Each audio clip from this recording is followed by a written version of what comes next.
Revenge games. As fans, we all love to watch them. Storylines are everywhere, but if you're a team on the losing end of one in the playoffs, you'll have an off-season to stew over what went wrong.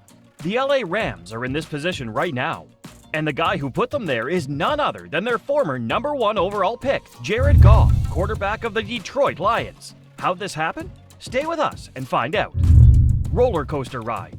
When a team drafts a gunslinger like Goff number 1 overall, it's clear that they're expecting him to be their franchise quarterback for the foreseeable future. And true franchise quarterbacks bring stability to their teams as they chase after a Super Bowl championship. The Rams saw glimpses of that stability, even appearing in Super Bowl 53. But overall, Goff's time in LA was very up and down for the 5 seasons he was there, from 2016 to 2020. In his rookie season, Goff started 7 games, but went 0-7 while throwing just 5 touchdowns to 7 interceptions. Some fans even became so frustrated with him that they were already calling him a bust, just 7 games into his career as a Ram. But once 2017 rolled around, those same haters were eating crow. Under new head coach Sean McVay, Goff's skill set was fully unleashed for the first time in his career up to that point. He went 11-4 as a starter, threw for over 3,800 yards and 28 touchdowns. Goff also played in his first playoff game, a 26-13 wildcard loss to the Falcons, and was named to his first Pro Bowl. Things just kept trending up from there as Goff had arguably the best year of his career. He went 13-3 as a starter and threw for 4,688 yards and 32 touchdowns. Both were career highs. The Rams' offense with him at the controls could have been compared to Kurt Warner and the greatest show on turf. The St. Louis Rams offense of the late 1990s and early 2000s that won the Super Bowl championship. But unfortunately for Goff and LA in Super Bowl 53, the Rams eventually ran into the buzzsaw that is the New England Patriots defense and Bill Belichick. Belichick's defense constantly disguised and switched their schemes to confuse Goff and slow down the Rams' powerful passing attack. It worked to perfection. The Pats held LA to 260 total yards and 3 points, when they had been averaging nearly 33 points per game. The Patriots completely bottled the Rams up and won yet another Super Bowl championship. But even though LA lost, there were still big expectations going forward and a lot of pressure on Jared Goff's shoulders to not only get the Rams back to the Super Bowl, but win the whole thing. Unfortunately, that wouldn't happen in 2019. Goff had some of his best individual performances, including a career-high 517 passing yards in a 55-40 loss to the Buccaneers. But he also threw 16 interceptions that season, the most in his career. As a result, the Rams took a step back. They went 9-7 that year, but missed out on the playoffs.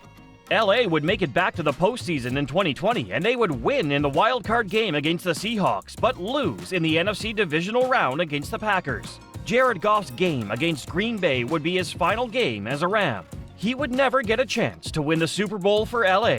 After the 2021 season, his career would appear to start going south. Detroit, where careers go to die. 2 months after getting bounced from the playoffs, the Rams decided they had enough of the Jared Goff experiment and traded him to Detroit for the Lions gunslinger Matthew Stafford. They shipped Goff to the Motor City in exchange for a 3rd-round pick in the 2021 draft, as well as the Lions' first-round picks in 2022 and 2023. When Goff first became a Detroit Lion, the team was in shambles. They hadn't had a winning season since 2017, hadn't ever won the NFC North, and hadn't won a playoff game since January 1992.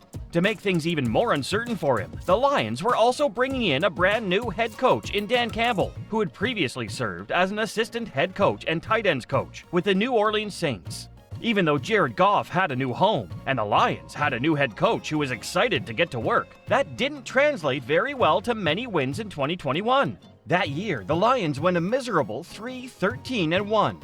Goff went 13-10-1 as a starter, but even though the Lions had a rough season in 2021, he was pretty solid on a bad team. He completed over 67% of his passes for over 3,200 yards, 19 touchdowns, and 8 interceptions.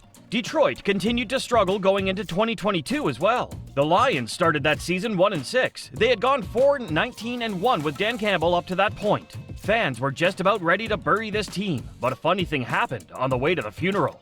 Restoring the roar.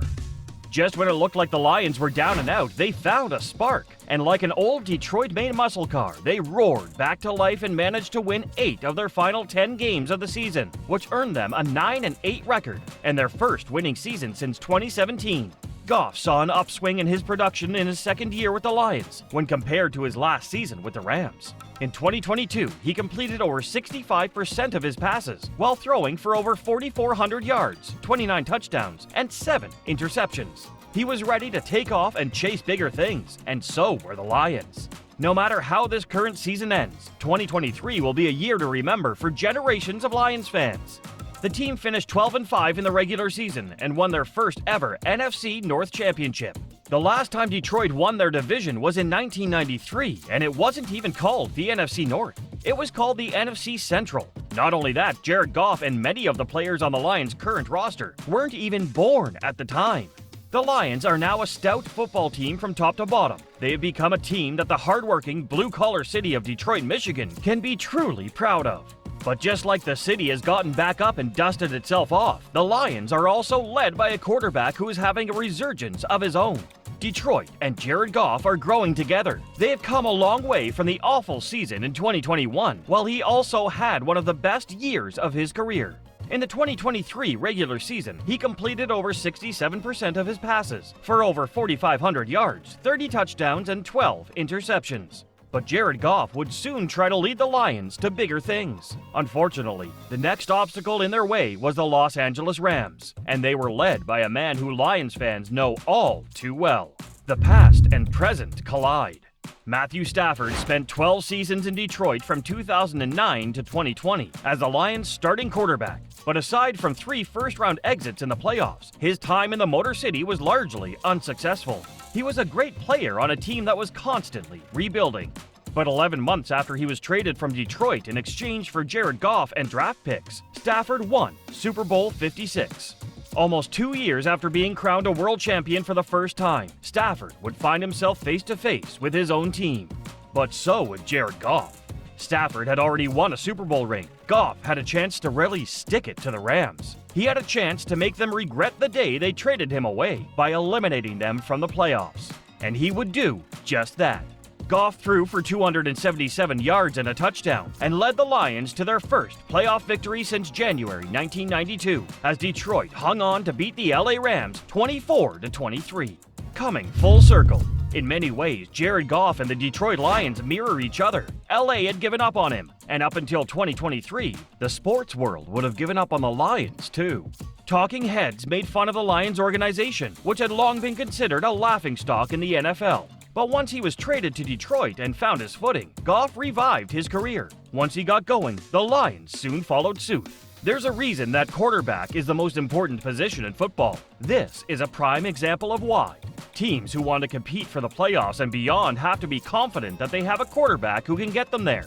Lions GM Brad Holmes was confident that Goff was that guy for Detroit. And after Detroit's first playoff win in over 3 decades, it's safe to say that Holmes' confidence and belief in Goff is paying off. This season, the Lions have reached a level of success that hasn't been seen in a long, long time. The team's turnaround now has Detroit football fans dreaming of what could be next. If Lions fans had their way, their team would win their first Super Bowl ever and first NFL championship since way back in 1957. Time will tell if that ends up becoming a reality, but one thing's for sure, Jared Goff has resurrected his career and endeared himself to Lions fans everywhere just by what he's done during this 2023 season, and he's poised to take the Lions even further. If you enjoyed this video, check out our other great videos like this one, and don't forget to smash that like and subscribe button for more great content. From all of us here at Super Bowl, thanks for watching.